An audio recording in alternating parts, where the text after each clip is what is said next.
British comedian Russell Howard slammed President Donald Trump over his ban on trans military personnel on his show, and it was utterly hilarious.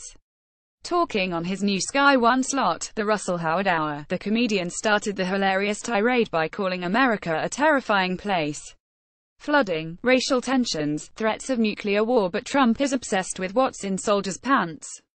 Howard explained the financial burden which Trump hinders the reasoning behind banning trans troops. The medical cost of having transgender troops in the U.S. forces is estimated to be $5 million a year. To put that into context, Trump has spent over $24 million flying to Florida to play golf. Trump wants 18 holes. Some of these guys are only asking for one. He's allowed to grab a woman's pussy, but they're not allowed to get rid of theirs. It doesn't seem right, he added.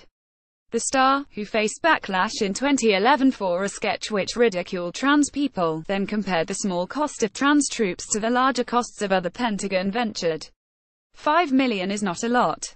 Especially when you read what they've wasted money on in the past. They spent £43 million on a gas station in Afghanistan that was never used. They spent $28 million on forest camouflage for Afghani soldiers, which is a great idea until you buy a FC King map and realize there's no forest in Afghanistan. They even spent $50,000 on a study to find out if elephants can sniff out bombs. They can't. Even if they can, there aren't elephants in Iraq, Syria or Afghanistan. Even if you had this gift, how are you going to communicate with them? Howard nears the end of his tirade by insisting that trans military personnel are not a burden and that the president should be doing more to protect trans citizens rather than attack them. Trump's not just attacking soldiers, he's also attacking trans kids, Howard said. It's unbelievable. They need the president to educate people so they don't get bullied every day, but instead he makes it harder for them to take a shit. He thinks the only reason people are changing their sex is so they can serve in the toilets. Which is madness. If it was really about the bogs, you would never get a woman becoming a man who would go from the majesty of the ladies to the horror of the gents.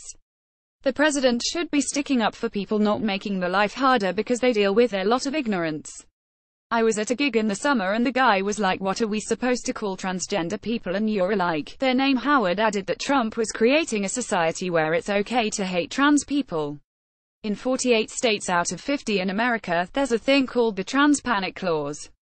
It's a legal defense for murder to say you panicked because you thought someone was trans. How does that even work? Who panics around trans people? They're a person, not a spider. Also, if you think transgender people are so threatening that you need to murder them to stay safe, you know where they'd be useful: the army. He added, Trump is the president. He would support every person who volunteers their life to the country. Who's more of a burden to the U.S. Army, someone who's gone through gender reassignment and still turns up for their job, or a man who's in charge of the nuclear codes despite have all the negotiating skills of an elephant on Viagra in a minefield?